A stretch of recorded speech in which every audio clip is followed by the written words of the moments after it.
Today, it is almost impossible to imagine life without the internet. And if you are watching this video, then I must assume that you share that thought with me. Because without the internet, this miraculous interaction would not be possible in the first place. I'm a computer science student at Franklin University, specializing in cybersecurity. In addition to that, I have an associate degree in computer science from Columbus State. I've been in the IT industry for over 10 years now, and the internet has been my greatest amazement and a subject of focused research. I've always been fascinated by the internet to the extent that I've always wanted to know the brain behind this phenomenal invention. I've always wanted to know the pioneer of the internet. And this curiosity has led me deeper into a research on how the internet was created and how it has evolved over the years to its current state. So in this presentation, I'm going to take you through a brief history of the internet, including its birth and the key milestones of its evolution. I'm first going to start with the birth of the internet, how it was created. And then I will move on to the evolution of the internet, the growth of the internet. Unlike other technology like the light bulb, the sewing machine, and other technology, the internet was not created by a single person. No single person is credited with the invention of the internet. Instead, it is a collection of contributions from many scientists from around the world, most of whom came from the United States. Late in the 1950s, precisely on October 4, 1957, during the Cold War between the United States and Russia, the Russians launched the very first satellite into space, sparking serious concern in the U.S. defense community that they started to worry about what may happen if the Russians develop the ability to take down our telephone system. What may happen in the event of such attack when we are not able to coordinate defense activities? And they started brainstorming on ways to make the system either robust or find some kind of alternative to the telephone system. And this brainstorming led to the creation of an agency called ARPA in the following year, 1958. ARPA is spelled ARPA, and it is an acronym for Advanced Research Project Agency. ARPA is the U.S. Defense Agency responsible for the technological advancement of U.S. defense.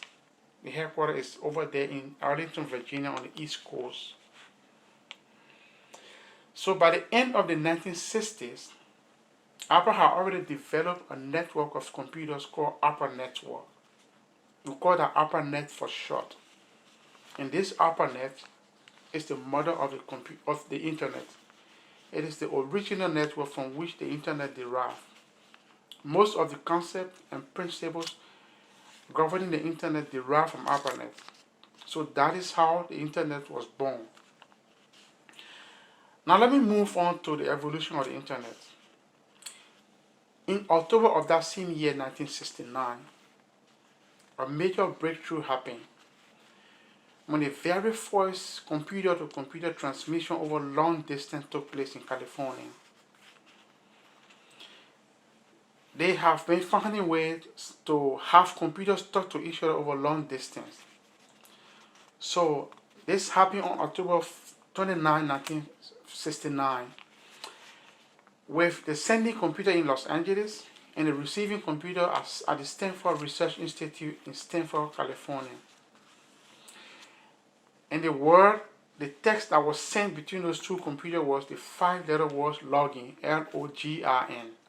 That was the original word intended to be sent from that computer to the other computer in Stanford. But unfortunately, after hitting the first letters, the L-O, the sending computer crashed. But that was a major step. That was a big achievement in the project. It was a positive and promising step that scientists later built on to improve and complete that aspect of the project. So from that point on, the internet was born. So computers could now talk to each other over long distance. But there was still more work to be done.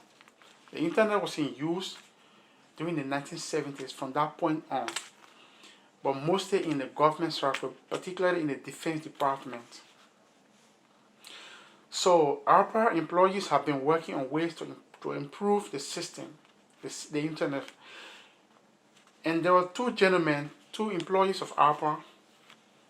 One of them is called Vinton Cerf, and the other guy is called Bob Kahn. These two employees of ARPA developed a protocol called TCP/IP. In the computer world, TCP/IP refers to the protocol that set the standard for how information travels from one computer to the other. If you have ever wondered how your message, your video, and whatever communication you are doing is navigating its way on the internet to its destination, that is all the magic of TCP/IP.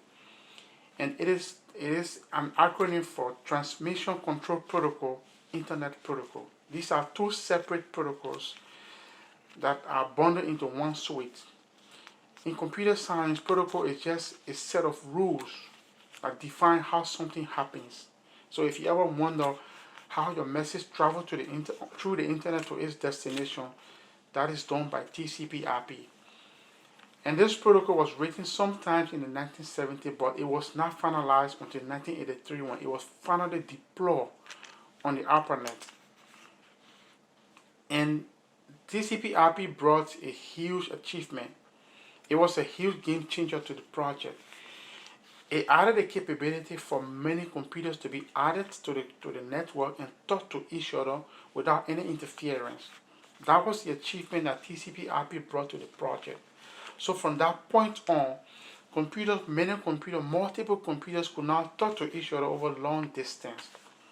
But there was no such thing as web browsing, file sharing, and what have you. So it wasn't until the late 1980s when a gentleman from Oxford University in the UK called Tim Berners-Lee, here he is. This is Tim Berners-Lee. Tim came up with a way to do just that, to share files and to browse the internet. And he wrote the world's first web browser called World Wide Web. And this is the logo of the very first web browser. It was these three W's. It's the logo of these three W's laying over each other. This was the beginning of the age of web browsing. And from that point on, people could now browse the internet. And this web browser dominated web browsing from that time, from 1989 up to the early 1990s, around 1993, when this other web browser was created by two Illinois University students in Illinois. This web browser was called Mosaic. And this is the web browser that popularized web browsing. This is the web browser that was user-friendly and easy to install. This is what most people know to be the very first web browser, but it was not the first web browser. It was the second web browser. It was just user-friendly and easy to use and easy to install on your computer. So most people who were just learning about the internet for the very first time at that time consider this to be the very first web browser. So this was the beginning of the age of web browsing. And after this Mosaic, there came another one called Netscape Navigator, which was more user-friendly than this one. And after that, in 1995, actually Netscape Navigator came in 1994. And then a year later, in 1995, Microsoft created Internet Explorer. After that came Opera. After that, Apple came with Safari. And there came Mozilla Firefox, and web browsers started to explode until everybody started bringing up some different web browsers, and today we have Google Chrome, which came around in 2008, and Edge came around 2015, and here we are today with so many web browsers. So that was the beginning of web browsing, and after that, internet was being commercialized in the 1990s.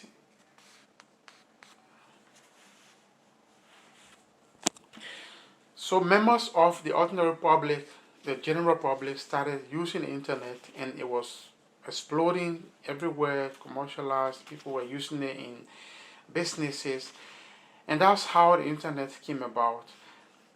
So just to wrap up, it is helpful to know a little bit about the history of the internet that we all use today. It actually started as a defense project in response to Russian threat during the Cold War in the 1950s and 60s, and it has developed over the years to become the world's most robust and resilient information system.